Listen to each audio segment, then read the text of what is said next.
My name's Ed. I've been called the scratch builder at the field because I like flying Balsa. Can't get many Balsa airplanes nowadays. Today I have a cool project, as you've seen on the thumbnail. Nice really airplane. So here, let me let you get a real good look at it. As you can see, it is really pretty. It's almost a shame. But then, when we get back here, we're going to find we got a boo-boo.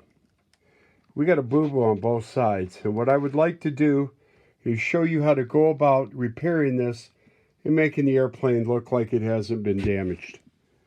So from there, we'll go on and let's get started. Now, as you can see, I have just taken my knife and I have very gently cut into the stab to take it across. I've also cut the rudder loose, as you can see right here. The reason I've done this is so that I can get my new stab back up in there. I'm not pulling it all the way off. For one, it's not broke, and two, the wheel that you see here, also turns up through the rudder, and I don't want to try to risk ripping the balsa wood out where they've got that fastened in. So here's where I'm at this point. I had to take the horns off because they Z-bended, which is awesome. The control surface is in. A Z-bend never fails.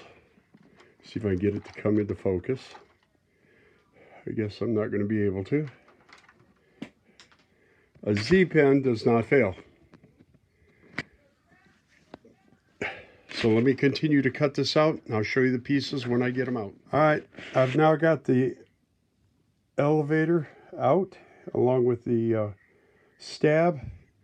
And I wanted to show you how clean that came out. See how clean the slot is? So that whenever I put it back together, there'll be no damage. It'll look brand spanking new, and that's exactly what the effect we're going for.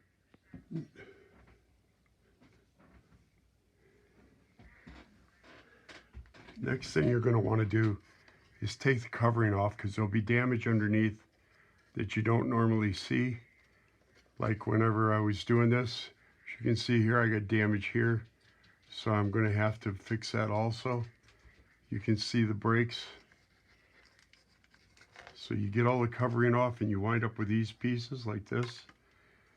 Now you're going to have to try to get your hinges out. And all I can suggest is the way I've always done it is I've taken my X-Acto knife and just lightly and gently cut down beside the hinges there. And when you get it completely cut free, you're going to find whenever you pull your X-Acto knife blade out, it's going to come out with it when you get it cut loose. So just very gently take your time, and before you know it, you'll have your hinges out. That's going to be a must for whenever you're going to put it back together. Material you're going to use that I found that's really efficient to use is this hinging material that you can pick up at a hobby store. You can order it online, and you cut your hinges out to the size you want, poke a couple little holes in it so that the glue has something to run into in order to hold it together. Like I said though, if you just take your time and you cut alongside these hinges, it doesn't take long before they pop out on you.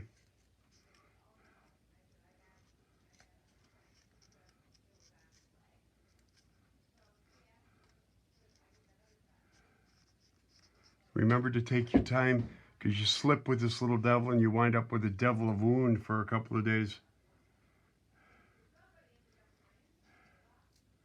All right, I'm going to go ahead and finish getting these hinges cut out, and then I'll start back up whenever I start gluing things back together.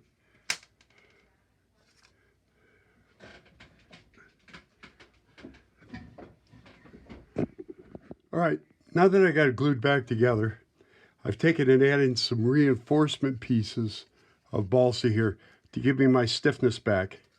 Because where it cracked out through here and it got really weak, I wanted to get it, I needed it to be stiff. When we put the covering on it, gradually it will get stronger, because this is not very heavy wood to begin with. But now that I've gotten this part done, I'll do the elevator next. Got the hinges out of it, as you can see. All you got to do is be patient. Just gradually go down each side. The hinges will come out of there, no problem. Once they're out, you just recut the hinges, put them back in after you cover it. Don't do it beforehand. And we'll get to that after I get the elevator fixed. Now, if you noticed on the front of this elevator, I've taken and I've cut it out where they had the hardwood, and I've glued the joint back, but I removed this much wood at the front so I could use a piece of round dowel to reinforce the elevator, so I got a good strong elevator now. Now, mind you, it's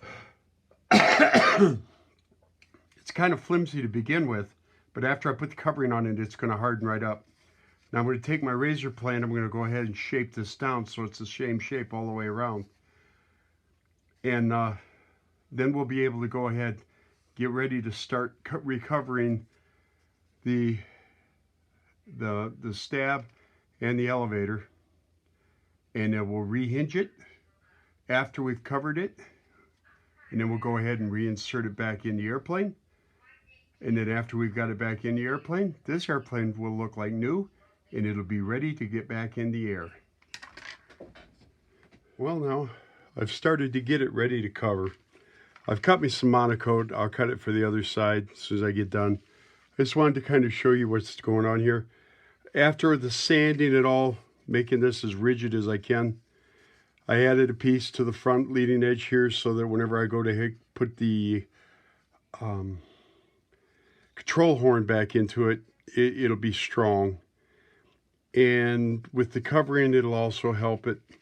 One thing you want to do, though, before you even think about covering, is get you one of these tack claws. Because what it'll do is it'll get a lot of the sawdust off of the wood, and it doesn't get your heat-activated glue on the back of the monocoat. Whereas in this case, this is Hobby King monocoat. It was a closer match to the color that I was looking for. Anyways, rub your parts down real good with your tack cloth. You'll see it starts collecting a lot of dust. This is all dust that would cause your adhesive not to bond that well. Now that I've got these going, all I have to do is finish covering them and go ahead and start putting it back together. And this airplane will be ready to fly. Actually, I'm going to return it to the owner, hopefully Saturday. I'm doing it for him as a favor because I believe he said grandson stepped on it.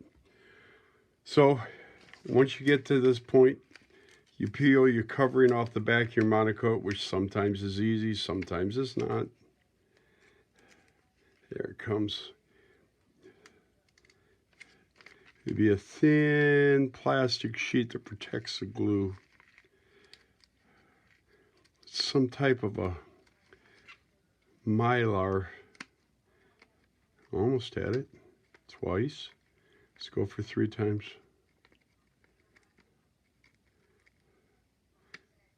Yeah.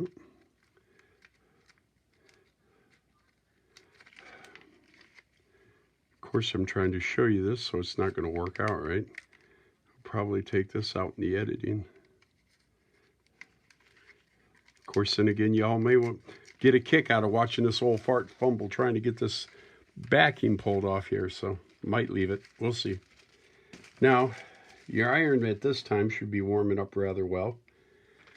You have to select the heat, of course, that best suits your covering. Now, monocoat has one heat. Ultra coat is a little bit cooler. You don't need to go as hot and heavy with it. And when you're going to go monocoat, give yourself a good 1/2 inch to 1 inch all the way around. Because you got to pull it as you go. Once you get it where you want it, you're pretty happy with where it's at. Take your iron and tack it. All I do is just rub it over the balsa and tack it down. And you just continue around your part, just tacking it.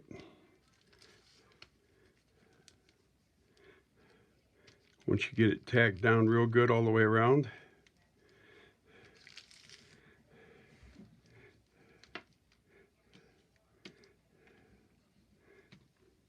and get it all tacked down well, that kind of makes it so that the covering won't move on you whenever you start heating it. What I normally do then now is I'll come around the edges and seal it all the way around on a slight angle, just so it gets adhered to the edge. Keep coming around.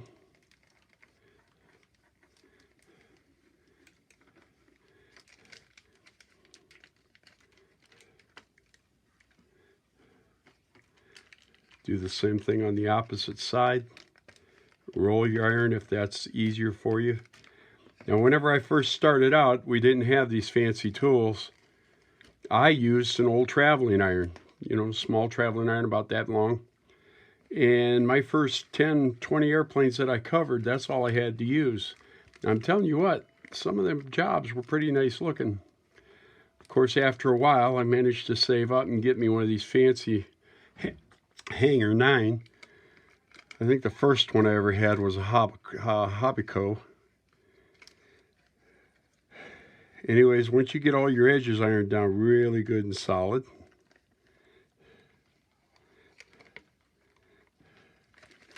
and you're happy with that,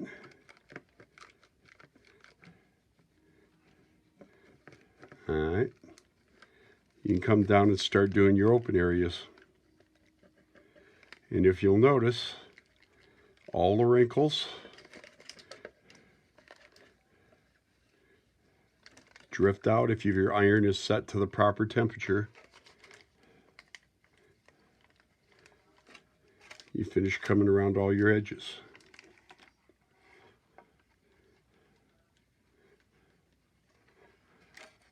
Go to the other side, do the same thing.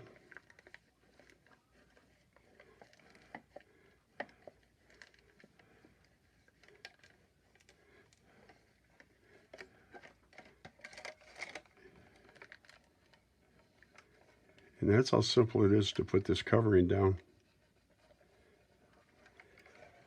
See how nice that looks? Now I'll go ahead and I'll cut this and I'll go ahead and trim it. But all it is you trim up your edges now after you've got it ironed down well. You turn it over, do the other side, and then whenever you're at that particular point, you have a nice looking model. Take your X-Acto knife, trim your edges up. You can use a single-edged razor blade if you like. Looks like my knife got dull. There it goes.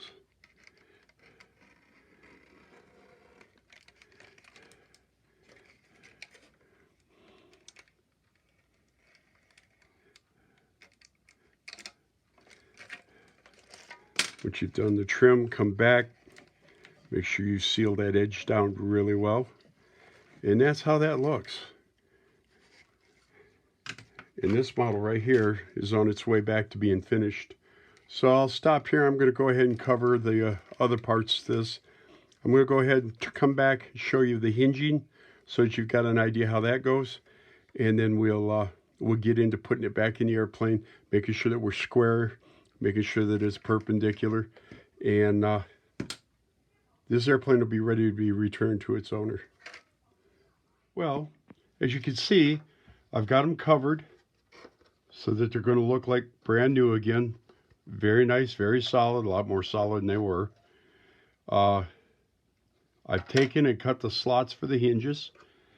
I take my hinges, and if you've noticed, I don't know if you can see it, but I like to poke a couple of holes in both ends so that I get extra adhesion, so the glue's got somewhere to run in and give me a little extra grab.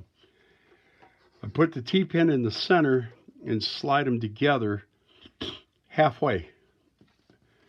Because if you never noticed, well, you'll start to find out. You go to put the hinges on, and they'll go past In other words, you might have 1/8 of an inch in this side, like so, and the rest of it is on the other side. So the T-pin keeps it intact while I'm putting the two control surfaces together.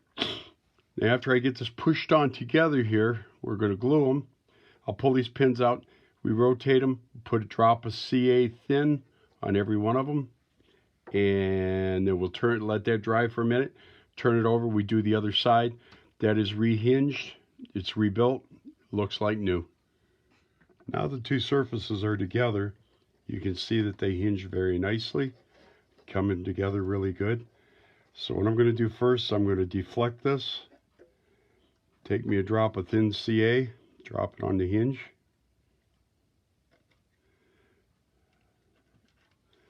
Give that a minute to soak in.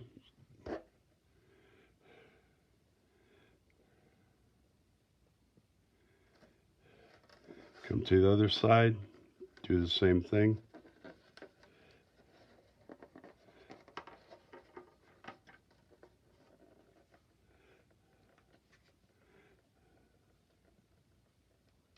One drop, more than a drop.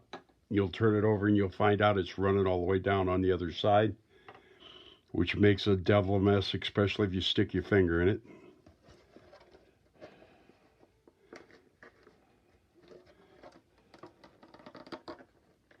Again, push it together, give yourself a drop of CA.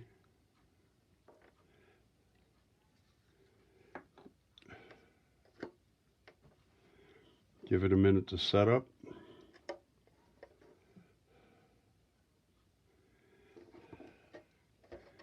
Come to the other side, do the same thing.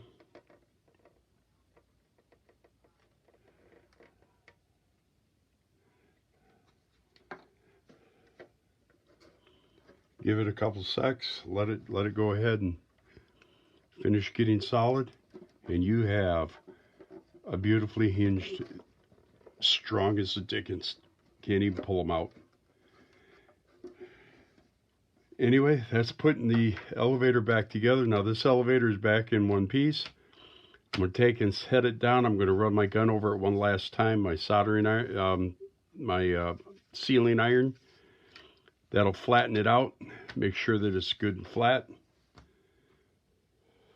And then I'm going to go ahead and reinsert it back in the airplane after I make room for these two hinges that I had to cut out of the rudder. Now once that's done, I'll slide this in, glue it in place, put the rudder back together, glue it, rehook up my horns, and this airplane will be restored. And as soon as that happens, we'll take some pictures of it, show it to you, and we'll call this video a repair done. And as you can see now, she's all back together, fixing to go deliver her to her owner. She came out really nice.